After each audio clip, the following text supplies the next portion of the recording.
जय श्री महाकाल।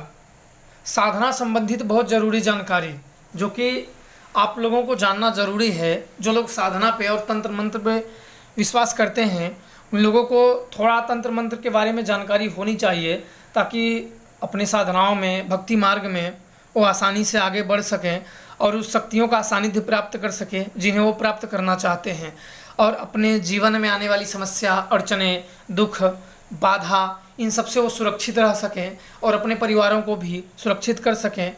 तो इस बारे में सबसे पहले साधनाओं में ज़रूरत पड़ती है कि लोगों का ध्यान नहीं लगता है।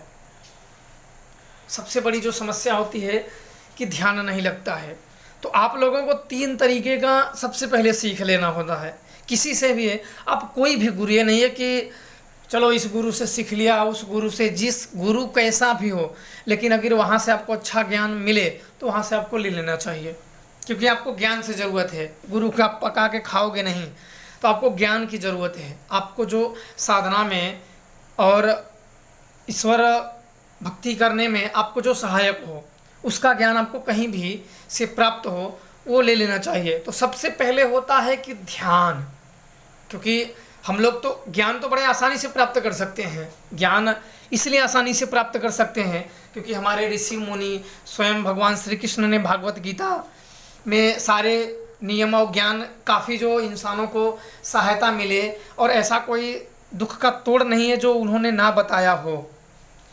और ज्ञान इसलिए हमारे लिए थोड़ा सा आसान है कि आप सब जानते हो कि वेद है, धर्म है, ग्रंथ है, पुराण है, जो कि हमारे लिए एक ज्ञान के लिए एक दीपक के समान है।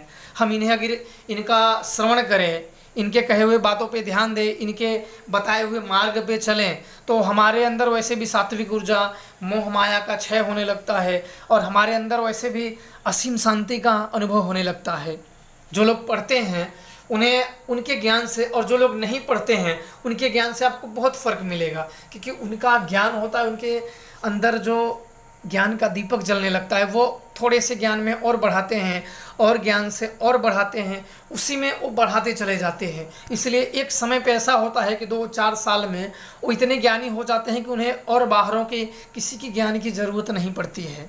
वो स्वयं ही इतने सक्षम हो जाते हैं कि दूसरों को समझा सके, और आने वाले मार्ग या साधनाओं में संबंधित अड़चने या कुछ और जो समस्या हो, वो अपने बुद्धि से, अपने तर्क से उनको संतुष्ट कर सकते हैं। तो इसलिए आप लोगों को थोड़ा सा ये है ज्ञान, जो कि तीसरे चरण में आता है। पहला चरण है ध्यान योग, दूसरा चरण है हठ योग, और तीसरा चरण है ज्ञान योग। तो इसका मैं एक एक वीडियो में आगे बनाऊंगा जल्द ही, जो कि आप लोगों को काफ़ी जानकारी मिले और आप लोग उस हिसाब से करें। मैं आपको उसमें विधि, कोई मतलब उसमें रोक नहीं, या कोई उसमें नहीं कि नहीं बताऊंगा। मैं सारी चीज़ आपको बताऊंगा, और वो नियम का आप लोग फॉलो करें तो आप ज़रूर, आप लोग जल्द से ही जल्द ध्यान आपका लगने लगेगा। जब ध्यान आपका लगने, केंद्रित होना शुरू हो जाएगा, तब आप साधनाओं में आप सफल होने लगोगे। और दूसरा चीज़, आपके अंदर एक ठहराव आ जाएगा, एक शांति आ जाएगी। दुनिया क्या कर रही है उससे छोड़ दो, क्योंकि वही एक है असीम शांति कि कौन क्या कर रहा है उसे छोड़ दो, आपके अंदर शांति है या नहीं, क्योंकि आपने ईश्वर भक्ति कर लिए हो, और ईश्वर भक्ति करने के बाद भी आपके अंदर शांति है या नहीं। अगर आपने ईश्वर भक्ति की, बड़े बड़े अनुष्ठान किए, यज्ञ किए, हवन किए, अगर आपके जीवन में शांति नहीं है तो सब व्यर्थ है, क्योंकि तब आप अशांति के नाव में पड़े हुए हो। और जीवन में हम लोग भक्ति या लोग साधना क्यों करते हैं? क्या शक्तियों से अपने खेत थोड़ी जुतवाना है, उनसे कपड़ा थोड़ी धुलवाना है, क्या करवाना है? अपने जो हो उनकी कृपा हो और अपने जीवन में शांति हो। और यही एक बहुत बड़ी विडंबना है, यही आपको मेन, यही होता है उद्देश्य कि अपने जीवन में शांति हो। जब शांति हो, क्योंकि न कोई यहाँ अमर नहीं, इस दुनिया को छोड़ के सभी को एक न एक दिन जाना है। और जो जैसा करता है, आपने देखा होगा कि बड़े बड़े उदाहरण आप पीछे देख लो कि जो जैसा करता है कोई भी उस कर्म से वंचित नहीं, उसके फल से वंचित नहीं है। जिस प्रकार के आप काम करोगे, ऐसा नहीं कि ये काल है, काल देखो किसी को नहीं छोड़ता है। चाहे आप शिव भक्त हो, चाहे महाकाल भक्त हो, चाहे किसी के भी भक्त हो, समय आने पर वो किसी को भी नहीं छोड़ता है। तो इसलिए अब किसी को, चलो आपने किसी को तकलीफ दे दिया तो उससे क्या आपके अंदर शांति हो जाएगी? आज आपने किसी और को तकलीफ दिया, पर कल कोई और आया, परसों कोई और आया। ये ऐसा है, बारिश का बुलबुले जैसे हैं, बूंद गिरी, एक निकला, उसको दूसरी बूंद ने बंद किया, फिर तीसरा निकला, तीसरा, तो ऐसे ये होता रहता है। आप किसी को शांत नहीं कर सकते, ये दुनिया ऐसे ही चलती है। क्योंकि आप पीछे का शास्त्र जो है, ऋषि मुनि का ज्ञान है जो है, आप देख लो कैसे कैसे क्या क्या हुए हैं। समझाने वाले एक से एक रणधीर आए, लेकिन पूरी दुनिया को तो भी नहीं समझा पाए, क्योंकि दुनिया ऐसे ही चलती है।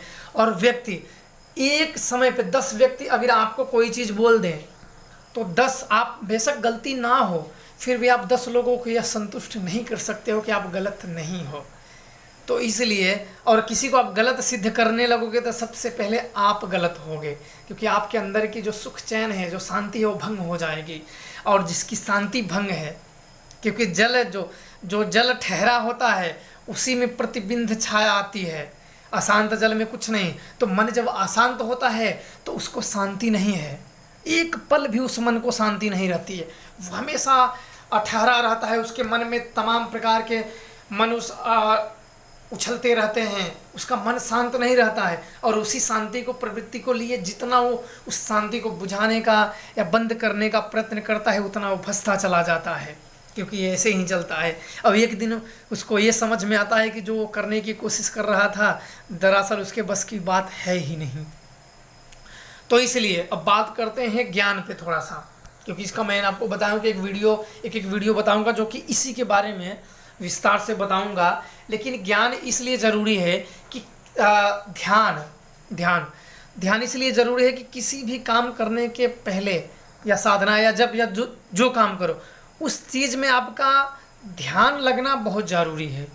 आप चलो साधना में बैठ गए, आपने किसी की साधना करो, जैसे मैं आपको बता रहा हूँ कि इसकी साधना करो, और आप उसी की साधना कर रहे हो और मन कहीं और है।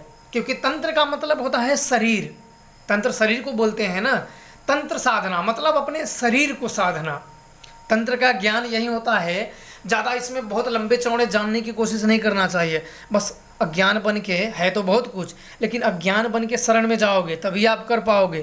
क्योंकि ज्ञान, जो ज्ञानी लोग, भक्ति योग और ज्ञान योग अलग होता है। तो इसलिए अज्ञान बन के उनकी शरण में जाइए। मैं कुछ नहीं जानता हूँ, मैं अज्ञानी हूँ, आपकी शरण में हूँ, और आप जो मुझसे भूल चूक हो मुझे क्षमा करें। तो ध्यान केंद्रित होना चाहिए, और उस ध्यान केंद्रित पे धीरे धीरे, एक दिन में नहीं आती है, धीरे धीरे निरंतर प्रयास और प्रयत्न करने के बाद आपको आएगा। और दूसरा चीज़, आपको सबसे महत्वपूर्ण चीज़ जो है, अपने गुरु को सही चुनाव करके बनाइए। ऐसा नहीं कि चलो आज आपने किसी को गुरु बना लिया, ठीक है, कल आप बोले नहीं ये गुरु ठीक नहीं है, ये ढोंगी है या पाखंडी है, तो क्या आप उससे ध्यान लगेगा? क्योंकि आप अगर ये जानोगे कि आपके असफलता का कारण कोई और है तो आप सुखी कैसे रहोगे, कैसे ध्यान लगा पाओगे? सबसे पहले ये आपको बंद करना होगा कि आपके असफलता का कारण कोई और है, ये कहना बंद करना होगा। क्योंकि स्वयं आप, मैं पहले बता दे रहा हूँ कि आप पहले ही जान के ही बनाइए, बाद में ये मतलब ये कहानी मत खड़ी करिए कि वो सो ढोंगी है, वो पाखंडी है या वो सही है। इस चीज़ में कुछ नहीं होगा, ना तो उसे भी आप सुधार सकते हो, ना तो खुद सुधर सकते हो। ऐसे दोनों, आपने कितने लोगों को बोला है, किसी को आप सुधार पाए हो? नहीं, क्योंकि अपनी आदत तो सुधारने में सालों लग जाते हैं, दूसरों की कौन सुधार पाएगा? तो इसलिए अपने दुख का या अपने असफलता का कारण किसी और को बिल्कुल नहीं कहना चाहिए। इसलिए आप ये चीज़ का पहले ध्यान रखिए, आप तैयारी करिए, क्योंकि इसलिए जान के बनाइए पूरे ज्ञान। तो इसलिए ज्ञान होना चाहिए, ध्यान कर लो। आपका ध्यान जब केंद्रित हो, आप कहीं भी कुछ हो, ध्यान पूरे तरीके से केंद्रित हो, तब हठ योग होता है। हठ योग क्या क्या मतलब होता है? लोगों को आपने सुना होगा कि आप 2-2 घंटा 3-3 घंटा साधनाओं में कैसे बैठ जाते हैं, क्योंकि वो प्रेस्टिक करते हैं, उसी को हठ योग बोला जाता है। बड़े बड़े ऋषि मुनिया देख लो कि एक ही आसन पे बैठे बैठे साधना का, ऐसा नहीं होता कि उनको तकलीफ नहीं होता है, उन्हें भी तकलीफ होता है, उन्हें भी समस्या आती है, क्योंकि वो जिंदे हैं तो उन्हें भी समस्या आती है।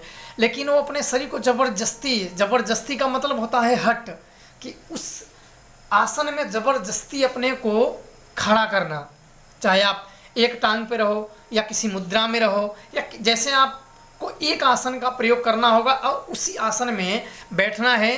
पहले ध्यान करना है, फिर हठ में करना है।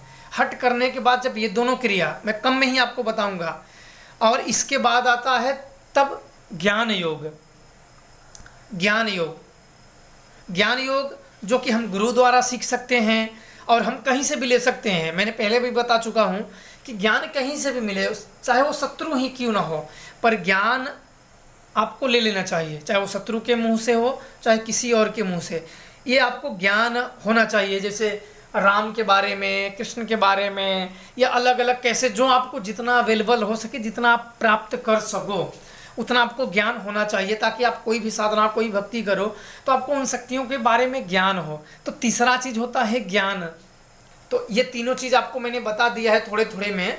आगे की वीडियो में मैं ये सब आपको विस्तार से बताऊंगा और कुछ आसन भी बताऊंगा जो कि सूर्य नमस्कार से शुरू होते हैं। आप वैसे करिए सूर्य निकलते समय, उससे बहुत आपको लाभ होंगे। आपके शरीर भी सदैव निरोगी बने रहेंगे और आपको ईश्वर भक्ति में बहुत सहायक होंगे, और आपके मन के अंदर एक असीम सी शांति होगी। कोई आपका क्या कर रहा है उसको छोड़ दो, क्योंकि जब कोई अगर दीपक बुझता है तो पूरी शक्ति से कैसे फबकता है, इसके बाद तब बुझता है। तो वैसे जब कोई दुष्ट जब उसका पतन आता है ना, तो पूरी शक्ति से वो आगे आता है, फिर तो कोई न कोई आ ही जाता है। आप तंत्र में भक्ति मार्ग में आगे बढ़िए, कोई ना कोई गुरु आपको मिल ही जाएंगे, फिर मार्गदर्शन मिल जाते हैं। मार्गदर्शन तो गुरु से भी बड़ा होता है, आप गुरु से भी बड़ा होता है, गुरु भी आप मान सकते हो, क्योंकि मार्गदर्शन हमें वो होता है जो हमें गलत रास्ते पे जाने से टोके, हमें रोके। और ये नहीं है कि चलो तंत्र मार्ग में ही ये काम आएगा, जीवन में और रिश्तों की कदर करना, कैसे हमें जीना है, क्योंकि सब में आपको ज़रूरी पड़ेगा। तो इसलिए आप लोगों को ये जानकारी आप लोगों को होना चाहिए और ये चीज़ करें। और दूसरों के अपने असफलता का कारण दूसरों को बिल्कुल ना करें। मैं फिर भी आप लोगों को बोल रहा हूँ, क्योंकि इससे आप लोग महान नहीं हो जाओगे और ना तो उसको आपको दोष देने से आपको सिद्धियाँ मिल जाएगी या आपके दोष कम नहीं हो जाएंगे। स्वयं ही मुसीबत आती है और स्वयं ही निकलना होता है। और मैं तो ये बोलता हूँ मुसीबत आना बहुत ज़रूरी चीज़ है, क्योंकि मुसीबत वो क्षण होता है कि हमें सचेत करता है कि इस दुनिया जैसे हम सोचते हैं वैसे है नहीं। वो सचेत नहीं होगा, अपने आप को दूसरों के देखेगा नहीं, सचेत नहीं होगा, वो अपने आप को बचाव नहीं करेगा। इसलिए मुसीबत आना बहुत ज़रूरी है सचेत करने के लिए और जानकारी होने के लिए। नहीं तो आप उस समय पे आप मुसीबत में पड़ोगे कि ज़्यादा नीचे चले जाओगे, तो फिर आप सोचोगे अरे मैं तो लोगों पे बहुत भरोसा करता था, पर लोग तो दुनिया ऐसी है। और जो होता है आप ईश्वर की भक्ति करो, वो किसी न किसी उसकी गर्दन फंसेगी और उसे किसी भी प्रकार से उसे चैन नहीं है, वो हमेशा इस जीवन में कष्ट पाएगा। तो आप लोग इस प्रकार से करिए। और आगे मैं साधनाओं के बारे में मंत्र भी बताऊंगा। मैं कुछ मंत्र आप लोगों को बार बार बोलते हो, कुछ विधि नहीं बताते हो, कुछ विधि ऐसे खतरनाक होते हैं। चलो 10 लोग मेरी बताई हुई विधि का अच्छा प्रयोग करेंगे, पर क्या और लोग वहीं बुरा प्रयोग करेंगे, क्योंकि देने मांगने वाले से बड़ा होता है देने वाले का उत्तरदायित्व। और मेरे जो ज़्यादा मंत्र हैं वो ज़्यादातर बिल्कुल गुप्त हैं, जो कि यूट्यूब पे चढ़ाएंगे तो पहली बार ही होगा। और मैं बराबर सोचता हूँ कि कहीं मेरे मंत्र जो मैं दूंगा आज तक कितने पीढ़ियों से वो गुप्त हैं, कहीं मैं दूंगा तो देने वाला इसे अपनी सुरक्षा करेगा या दूसरों का दुख बनाएगा। तो इसलिए मैं भी सोचता हूँ कि कुछ लोगों को जो सच में दूसरों को ठीक करने की भावना रखते हैं, बहुत लोग रखते हैं कि दूसरों को ठीक करूं, दूसरों का दुख समस्या हरूं, पर उन लोगों को मैं सिखाया हूं और आगे भी सिखाता रहूंगा। तो इसलिए आप लोग उसकी चिंता ना करें, और जानकारी भी मैं समय समय पे देता रहूंगा। और शमशान का, साधनाओं का, अघोर साधना में आप लोगों को सामने लाइव ही दिखाऊंगा, कराऊंगा। इसलिए मैं रुका हूं। और जिसका मैंने जिक्र किया हुआ है, चाहे वो लंकेश रावण साधना हो, यक्षिणी साधना हो, मैंने क्यों आप लोगों को, क्योंकि वो सब मैं लाइव ही आप लोगों को दिखाने वाला हूँ, क्योंकि मैंने जो बताया हुआ है मैं आप लोगों को दिखाने वाला हूँ। सब लोग कैसे साधना किए जाते हैं, सफलता इतनी आसान नहीं होती है, तो इसलिए वो सब भी आप लोगों को बहुत जल्द ही दिखाएंगे। बारिश की वजह से भी वो सब रुके हुए हैं। तो इसलिए आप लोग निश्चिंत रहिए, जो मेरे शिष्य हैं, मेरे चाहने वाले हैं, मैं उन्हें अचूक और जानकारी दूंगा। और मेरी दी हुई शक्तियाँ किसी की भी बस की बात नहीं है उसे बांध लेना, कैद कर लेना, उसे पछाड़ देना। और उस व्यक्ति के ऊपर किसी भी प्रकार के तंत्र मंत्र के व्यापारी कोई नहीं कर सकता है। तो इसलिए आप लोग ये शक्तियों को सिद्ध करने के बाद निश्चिंत रहिए, मन से ये डर निकाल लीजिए। हाँ, किसी को आप नीचा ना दिखाइए, क्योंकि वो भी ईश्वर का भक्त है, किसी न किसी रूप में वो ईश्वर की भक्ति कर रहा है। तो अपने किसी को नीचा बिल्कुल नहीं दिखाना है। वो जाने, उसका कर्म जाने, क्योंकि वो भी एक नराधम है, इंसान है। वो इंसान का एक करने की एक सीमा होती है, उससे आगे तो वो जा ही नहीं सकता है। तो उसे करने दो, बस अपने शक्तियों पर ध्यान रखो। और कहीं ना कहीं किसी न किसी रूप में खुद ही उसकी गर्दन फंसेगी, और यदि काम उसका हो जाएगा। तो आज के लिए बस इतना ही। आशा करता हूँ कि आप सब लोगों को यह वीडियो पसंद आया होगा। जय श्री महाकाल।